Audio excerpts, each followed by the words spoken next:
nagsisimula lang akong pagbablog guys. Ito yung gatas na cow or ano ito yung sakan tsaka kape guys. Alam mo guys, ilang beses na ako kumain guys. Pero ano yung nilagay ko dito guys? Itlog. Tapos cheese.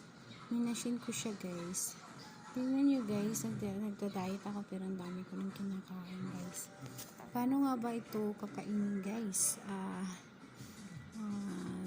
Pwede din ikakat mo siya. Para ano yung sikmura mo guys. Nawala yung gutom mo guys. Ito na yung kinakain namin dito sa abot guys. Hindi kami kumakain ng kanin pag umagahan. Ang dami namin kinakain ng tinapay. Tsaka magkakapi lang kami guys. Parang nasa Maynila lang. Kala nyo, buhay ng OFW ay dapat masaya, dapat laging nakangiti at laging tumatawa. See you guys sa aking pagpa-vlog guys. And ito na guys yung aking